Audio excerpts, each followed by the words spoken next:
got so motherfucking design on right now. Bring it down, bring it down, bring it down. Bring it down, oh gosh, I'm Kita semua tentu tidak asing dengan rokok dan bagaimana semua orang mengatakan bahwa merokok merupakan aktivitas yang tidak sehat, tapi sebenarnya bagaimana sih rokok ini bisa mempengaruhi dan berbahaya bagi badan kita?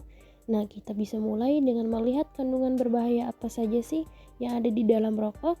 Yang pertama, nikotin. Nikotin adalah suatu zat yang bisa menimbulkan efek adiksi atau kecanduan sehingga perokok sulit menghentikan kebiasaan merokok. Bahkan nikotin adalah alasan kenapa mereka yang berniat berhenti merokok merasa tidak nyaman dan akhirnya kembali merokok. Hal ini dikarenakan mereka mengalami gejala putus nikotin. Selain nikotin, ada sekitar 7.000 bahan kimia lainnya yang terlibat dalam proses membakar satu batang rokok, di mana diantaranya ada beberapa yang akan menjadi aktif dan dapat merusak badan kita. Terlebih lagi, terdapat lebih dari 60 bahan kimia, diantaranya yang diketahui dapat menyebabkan kanker kandungan. Kedua adalah dalam asap rokok mengandung berbagai bahan kimia karsinogen yang dapat memicu perkembangan sel kanker di tubuh. Contohnya adalah arsenik, atrium, dan lain-lain. Tart ini sifatnya lengket dan berwarna coklat. Dan apakah kalian pernah berpikir kenapa gigi dan kuku perokok menjadi kuning? Yap, itu adalah tar yang juga dapat mempersempit saluran udara kecil di paru-paru atau bronkiolus yang bertugas untuk menyerap oksigen saat yang bertugas berbahaya.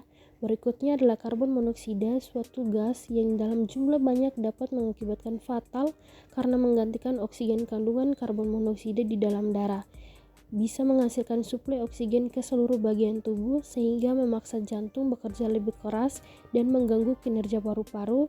Di dalam darah terdapat sel darah merah, dan di dalam sel darah merah terdapat hemoglobin. Pada mereka yang tidak merokok, mengikat hemoglobin dan tar ke seluruh tubuh, tetapi monoksida dapat mengikat dirinya ke hemoglobin jauh lebih mudah jika dibandingkan oksigen, dan pada akhirnya karbon monoksida tersebut menggantikan oksigen. Memang apa masalahnya sih jika oksigen diganti dengan karbon monoksida?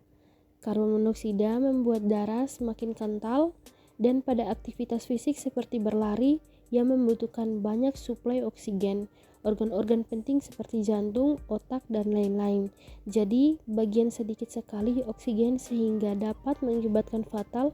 Selain itu, terdapat suatu zat yang menambah hidrogen sianida paru-paru kita, biasanya mempunyai rambut kecil bernama silia, yang membantu membuat zat-zat asing yang memasuki saluran pernafasan hidrogen sianida menghalangi tubuh kita dalam melakukan proses tersebut dan membiarkan bahan-bahan kimia seperti hidrokarbon nitrous oksida, organik, dan lain-lain yang ada di dalam rokok berkumpul di dalam paru-paru dan merusaknya. Nah, kemudian masalahnya apa saja sih yang bakal muncul bagi remaja yang menjadi perokok? Yang pertama, mengganggu prestasi belajar di sekolah. Rokok dapat menimbulkan kerusakan dan gangguan pada otak sehingga dapat mengganggu kinerja otak dan bisa berdampak pada penurunan prestasi. Dan nilai sekolah yang kedua itu lebih sulit sembuh saat sakit. Hal ini dikarenakan rokok mempengaruhi sistem imun dalam tubuh. Kemudian kecanduan saat remaja memutuskan berhenti merokok, maka gejala penarikan seperti depresi, insomnia, mudah marah, dan masalah mentalnya bisa berdampak pada kinerja sekolah. Dan perilaku remaja yang merokok juga sering memiliki jerawat atau masalah kulit lainnya serta menimbulkan plak pada gigi. Masalah selanjutnya adalah perkembangan paru-paru bakal terganggu seperti sesak napas serta batuk-batuk yang terus-menerus, dahak berlebih, lebih mudah terkena pilek berkali-kali. Bahan-bahan kimia pada rokok berpotensi merusakkan sel paru-paru yang kemudian bisa merubah menjadi sel kanker. Selain itu, rokok juga bisa menyebabkan terjadinya berbagai penyakit pada paru-paru seperti bronkitis, penyakit paru obstruktif kronis, atau POK, dan emfisema. Masalah berikutnya adalah terlihat lebih tua dari usia para remaja yang mulai merokok. Di usia mudanya akan mengalami proses penurunan jauh lebih cepat. Ia memiliki garis-garis di wajah serta kulit lebih kering sehingga menampilkan akan lebih tua dibandingkan usianya. Selanjutnya, masalah pada organ reproduksi. Merokok bisa mengganggu sistem reproduksi dan kesuburan pada pria.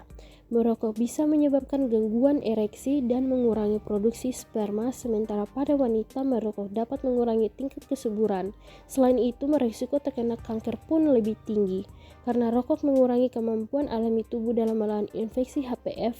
Terakhir, gangguan kardiovaskuler yang sering merokok, baik merokok secara aktif atau menghirup rokok dan sekitarnya, berisiko lebih tinggi terkena penyakit kardiovaskuler seperti jantung dan stroke.